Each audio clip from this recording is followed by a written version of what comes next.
आखिर क्यों कर्ण के पराक्रम के आगे पितामह भीष्म को झुकना पड़ा था। कुरुक्षेत्र के युद्ध से पहले पितामह भीष्म ने सूर्यपुत्र कर्ण को एक अर्धरथी कह दिया था, जिसके कारण सूर्यपुत्र कर्ण बहुत ज्यादा क्रोधित हो गए थे। तो कर्ण ने पितामह भीष्म से कहा, जब तक आप जीवित रहेंगे तब तक मैं युद्ध नहीं करूंगा, और अगर आप इस युद्ध में पांडवों का वध कर देंगे तो मैं वन में चला जाऊंगा, और अगर आप पांडवों के हाथों मारे जाएंगे तो जिन्हें आप महारथी मानते हैं मैं उन सबका अकेले ही वध कर दूंगा।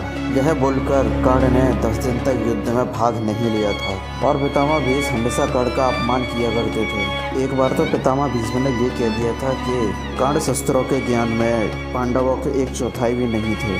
लेकिन एक टाइम ऐसे भी आया था कि भीष्म भी कर्ण की तारीफ करने के लिए मजबूर हो गए थे।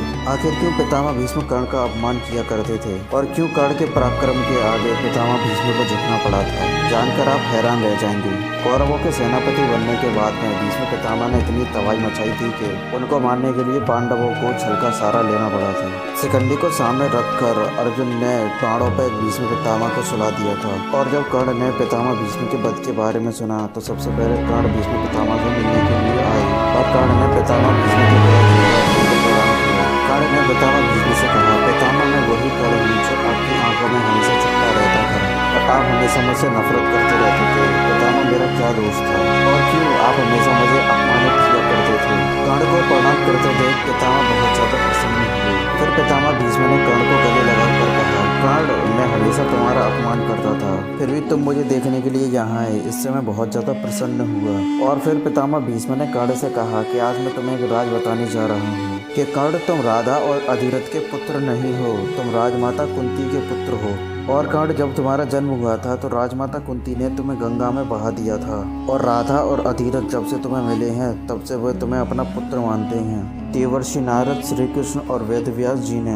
मुझे ये रहस्य बताया था। कर्ण मैं कभी तुमसे घृणा नहीं करता था, तुम महावीर थे, लेकिन तुम तुम्हारे भाई पांडवों से द्वेष करते थे, इसीलिए मैं तुम्हारे तेज को कम करने के लिए तुमसे कठोर वचन बोलता था। कर्ण मैं तुम्हारे पराक्रम को बहुत अच्छे से जानता हूँ। हे देवताओं के समान कर्ण, कोई भी इस दुनिया में तुम्हारे जैसा नहीं है। मैं सिर्फ और सिर्फ कुल वेद के कारण तुम्हारा अपमान किया करता था। तुम युद्ध में भगवान श्री कृष्ण और अर्जुन के समान हो। भानुमति स्वयंवर में 100 से ज्यादा अधिक राजाओं को तुमने अकेले ही परास्त कर दिया था।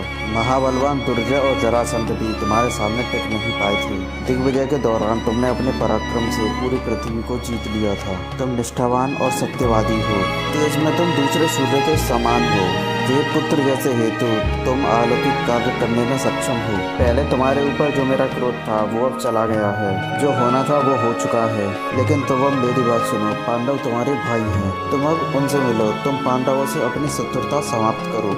ये सुनते ही कर्ण ने कहा, माँ कुंती ने तो मुझे जन्म देते ही त्याग दिया था। राजा माता और बाबा अधिरथ ने मुझे पाल पोस कर बड़ा किया है। जब कोई भी मेरा साथ नहीं था तो दुर्योधन ने मेरा साथ दिया था, इसलिए मैं उनके साथ विश्वासघात नहीं कर सकता। पितामह मैं जानता हूँ मैं पांडवों से और भगवान से किसी से नहीं जीत सकता, लेकिन मैं फिर भी अपने धर्म के साथ ही युद्ध करूंगा। तो यह सुनकर पितामह भीष्म बोले, अगर तुम इस शत्रु भाव को नहीं छोड़ सकते हो तो तुम अपने धर्म के अनुसार युद्ध करो। मैं तुम्हें आशीर्वाद देता हूँ, तुम जो चाहोगे वो प्राप्त करोगे।